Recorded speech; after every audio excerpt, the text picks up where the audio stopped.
Bienvenidos a este nuevo video de procesamiento de lenguaje natural. Vamos a conocer un poco sobre la regresión logística, que es el algoritmo que vamos a usar como clasificador de sentimientos positivos o negativos. Hagamos un muy rápido repaso de lo que aprendimos sobre el aprendizaje supervisado.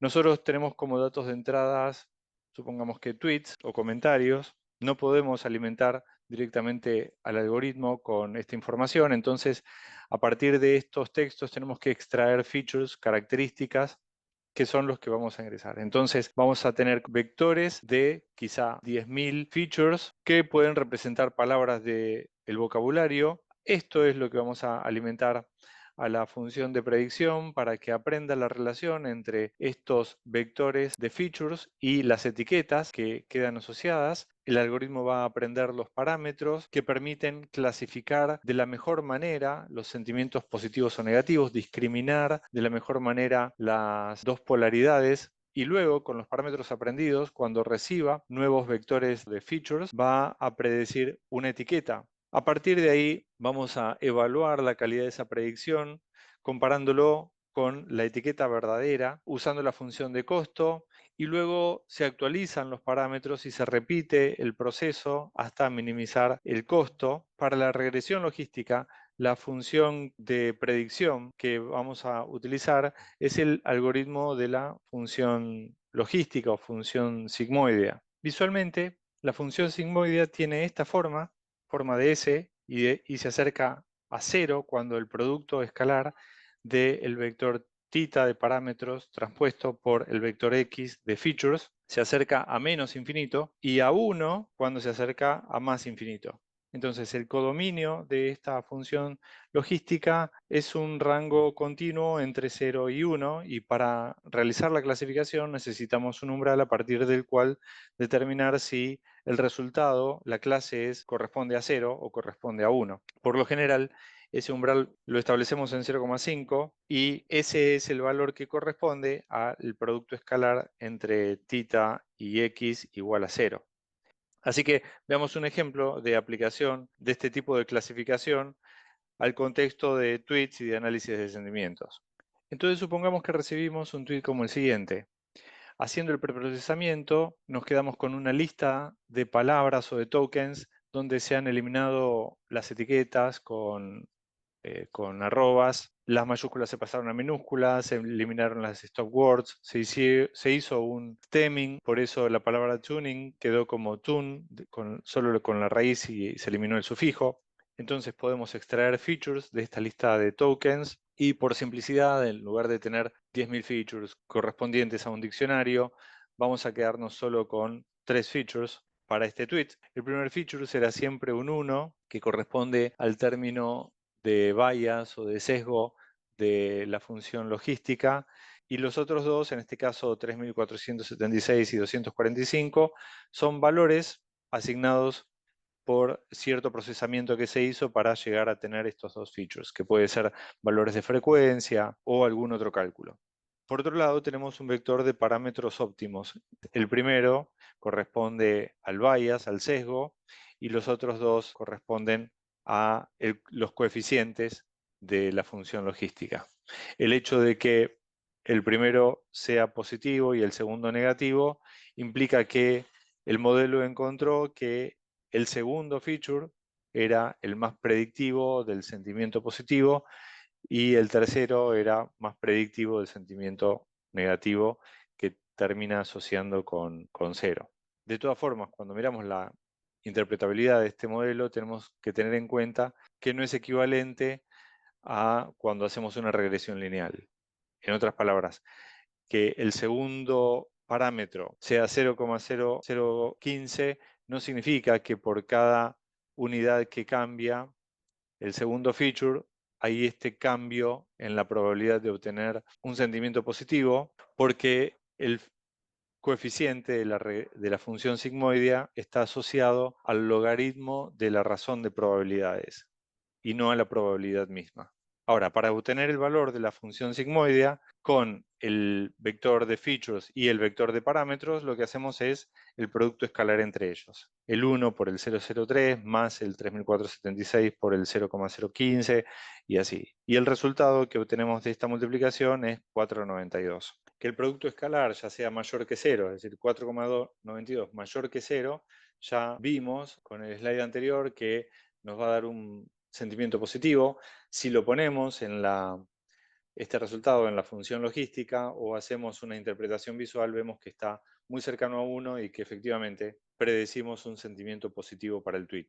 Hasta ahora aprendimos a clasificar si un tweet tiene sentimiento positivo usando un tita dado, como este que está en la pantalla, pero a partir de ahora vamos a aprender cómo encontrar cuál es el conjunto de parámetros óptimos para minimizar la función de costo, la diferencia entre el sentimiento predicho y el sentimiento verdadero. Necesitamos una función de pérdida o de costo que exprese para una observación X de entrada lo cerca que está la salida del clasificador, el valor predicho, de la salida correcta, Y, que es o 0 o 1. A esto lo llamamos la función de costo de pérdida, que representa cuánto difiere Y sombrero de la verdadera Y. Hacemos esto mediante una función de pérdida que prefiere que las etiquetas de clase correctas de los ejemplos de entrenamiento tengan la máxima probabilidad. Esto se denomina estimación de máxima verosimilitud condicional. Elegimos los parámetros que maximizan la probabilidad logarítmica de las etiquetas verdaderas en los datos de entrenamiento dadas las observaciones X. La función de pérdida resultante es la pérdida logarítmica de verosimilitud negativa, generalmente denominada pérdida de entropía cruzada. Así que les propongo, derivemos esta función de pérdida aplicada en principio a una única observación X.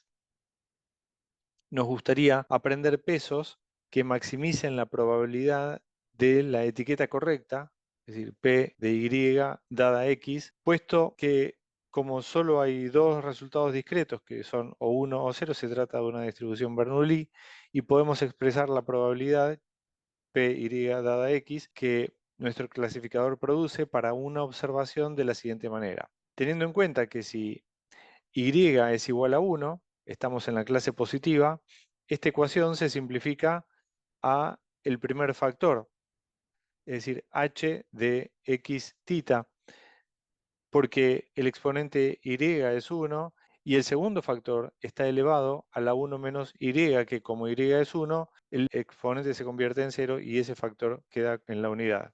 Y por otro lado, si y es igual a 0, la ecuación se simplifica al segundo factor, que es 1 menos h, porque el exponente de ese factor se convierte en 1 y el primer factor, que sería h elevado a la i, se convierte en 1 también porque y es 0, entonces ese exponente, el exponente es 0, entonces ese factor se convierte en 1. Así que se puede ver que cuando y es 1 se obtiene h de x tita y cuando y es 0 se obtiene 1 menos h de x tita. Ahora queremos encontrar una forma de modelizar todo el conjunto de datos y no solo un ejemplo. Para eso definiremos la verosimilitud de la siguiente manera. L de tita representa la verosimilitud de todo el conjunto de datos y la pi mayúscula indica que estamos multiplicando los términos y no sumándolos. Esto se debe a que consideramos que cada ejemplo es independiente de los demás, cada instancia, cada dato mantiene su independencia y entonces la probabilidad total es el producto de las probabilidades individuales. Ahora, ya que lo que estamos tratando de hacer es maximizar h o la predicción o la etiqueta predicha si i es igual a 1 y minimizar h si la etiqueta es igual a 0, podemos introducir para simplificar la ecuación el logaritmo y por las propiedades del logaritmo simplemente maximizar el logaritmo, ya que al ser una función monotónica, maximizar la función es lo mismo que maximizar el logaritmo de la función. Pero la ventaja es que por las propiedades del logaritmo, el producto de los factores ahora se convierte en una suma de logaritmos. Así que a continuación dividimos todo por m, que es la cantidad de datos, de ejemplos, de tweets, porque queremos ver el costo medio y no el costo total. Y recordemos que estamos maximizando h, que es la etiqueta predicha en la ecuación, en la última ecuación. Así que resulta que maximizar una ecuación es lo mismo que minimizar su negativo. Por lo tanto, añadimos un signo negativo y terminamos minimizando la función de costo de la siguiente manera. Miremos ahora la ecuación de la función de costos. Si bien puede parecer una ecuación muy complicada, en realidad es bastante sencilla una vez que la descomponemos en sus componentes.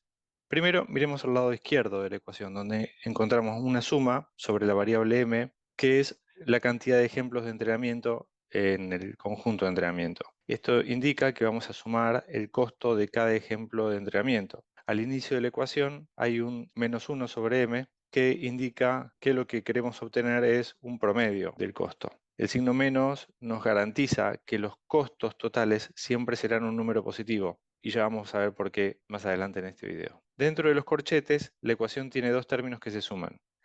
Para considerar qué aporta cada uno de estos términos a la función de costo de cada ejemplo de entrenamiento, miremos cada uno de ellos por separado. El término de la izquierda es el producto de y superíndice i, que es la etiqueta de cada ejemplo de entrenamiento, multiplicado por el logaritmo de la predicción, que es la función de regresión logística aplicada a cada ejemplo de entrenamiento, representado como h de x, y un parámetro θ. Ahora consideramos el caso en el que la etiqueta es 0. En este caso, la función h puede volver cualquier valor, no importa cuál, porque el término completo será 0, porque 0, que es lo que vale la etiqueta i multiplicado por cualquier cosa, termina siendo 0. Ahora, ¿qué pasa en el caso de que la etiqueta es 1? Si la predicción está cerca de 1, entonces el logaritmo de la predicción está cerca de 0, porque como recordamos, el logaritmo de 1 es 0, y el producto de ambos estará cerca de 0. Pero si la etiqueta es 1 y la predicción es cercana a 0, entonces este término explota, se dispara y se acerca al menos infinito. Intuitivamente, ahora podemos ver que este es el término relevante de la función de costos cuando la etiqueta es 1. Cuando la predicción está cerca del valor de la etiqueta, la pérdida es pequeña, y cuando la etiqueta y la predicción no concuerden, el costo total aumenta.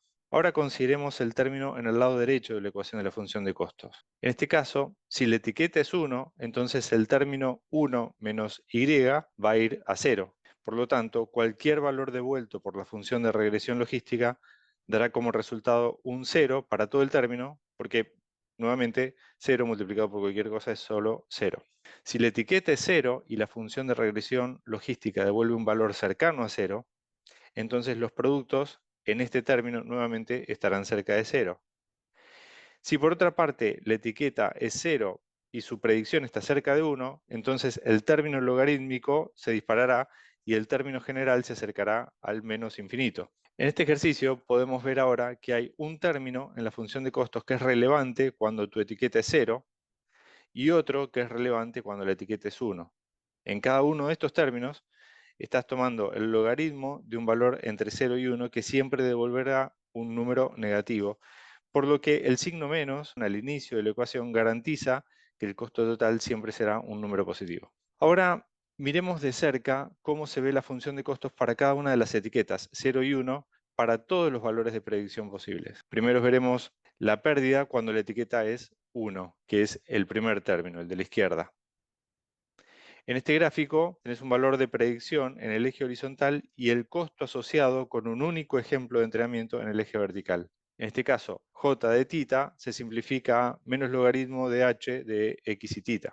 Cuando la predicción está cercana a 1, la pérdida es cercana a 0, porque la predicción concuerda bien con la etiqueta. Y cuando la predicción es cercana a 0, la pérdida se acerca al infinito, porque la predicción y la etiqueta difieren mucho. Ocurre lo contrario cuando la etiqueta es 0. En este caso, j de θ se reduce a solo menos logaritmo de 1 menos h de x θ. Ahora, cuando la predicción está cercana a 0, la pérdida también está cerca de 0. Y cuando la predicción está cerca de 1, la pérdida se acerca al infinito. Ahora entendemos cómo funciona la función de costos de regresión logística. Vimos lo que sucedió cuando predijimos un 1 y la etiqueta verdadera era un 1, y también vimos lo que sucedió cuando predijimos un 0 y la etiqueta verdadera era un 0. y cómo se dispara el costo cuando la etiqueta no concuerda con el valor predicho. La regresión logística es un caso de clasificación supervisada en el que para cada observación X conocemos la etiqueta, 0 o 1. Lo que el sistema produce mediante la función logística es una estimación de la etiqueta verdadera para cada observación de X. Queremos aprender parámetros, es decir, para el caso de la regresión logística, los pesos W y el bias o el sesgo B, que hagan que la predicción, que en este caso llamamos H o que comúnmente llamamos Y sombrero, para cada observación de entrenamiento se acerque lo más posible a la etiqueta verdadera, a la Y verdadera. Y para eso se necesitan dos componentes. El primero es una métrica que mida lo cerca que está la etiqueta predicha, el I sombrero, de la etiqueta Y verdadera. Pero en lugar de medir la similitud, solemos hacer lo contrario, la distancia entre la salida del sistema y la salida verdadera. Y llamamos esta distancia función de pérdida o función de costo. Lo segundo que necesitamos es un método o algoritmo que minimice la función de costo. Nosotros ahora ya conocemos cuál es la función que queremos minimizar, que es la pérdida de entropía cruzada. La pregunta que sigue ahora es cómo encontramos el mínimo de esta función. A diferencia de lo que pasa con la regresión lineal y su función de costo de mínimos cuadrados, para la regresión logística no tenemos una forma analítica y cerrada de encontrar el mínimo de la entropía cruzada. Un procedimiento de optimización numérica estándar para esto es el descenso de gradiente, que actualiza iterativamente los pesos para minimizar esta función de pérdida. En este procedimiento de descenso de gradiente, primero tendrías que inicializar el vector θ de tus parámetros con algún valor aleatorio inicial. Luego, usás la función logística para obtener valores de cada una de tus observaciones. Y después de esto, podés calcular los gradientes de la función de costos y actualizar los parámetros en la dirección del gradiente de la función de costos. El gradiente es un vector que contiene las derivadas parciales de la función de pérdida con respecto a cada parámetro. Las derivadas parciales representan la sensibilidad del costo a cambios en cada peso o coeficiente y el sesgo. Como el gradiente es una generalización multivariada de la pendiente, termina siendo un vector que apunta en la dirección del mayor incremento de la función. Por lo tanto, para encontrar el mínimo, el descenso de gradiente nos dice que vayamos en la dirección opuesta al gradiente. La magnitud de la cantidad a movernos en el descenso de gradiente es el valor de la pendiente ponderado por una tasa de aprendizaje, que en este caso aparece con la letra griega alfa. La tasa de aprendizaje es un hiperparámetro muy importante que hay que ajustar.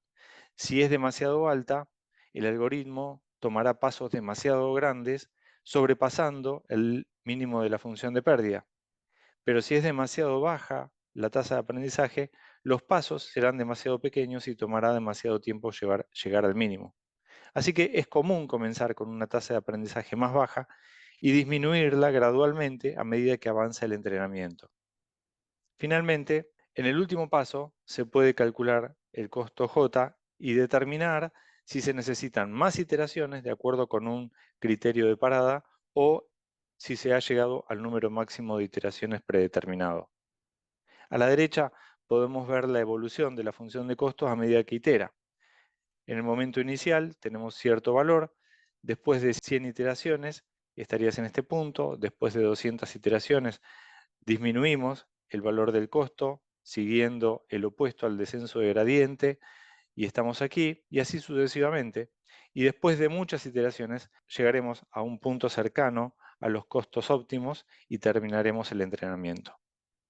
De esta forma llegamos al final de este video dedicado a la función logística o sigmoidea. Conocimos la formulación de la función, cómo a partir de ciertos features de entrada es capaz de clasificar positivo o negativamente de manera binaria, cómo podemos encontrar la calidad de la predicción durante el entrenamiento a través de una función de pérdida, la entropía cruzada, y cómo realizar un procedimiento iterativo para obtener los parámetros óptimos de entrenamiento. Espero que lo hayan disfrutado, que les haya servido para su aprendizaje y nos volvemos a encontrar en una próxima oportunidad.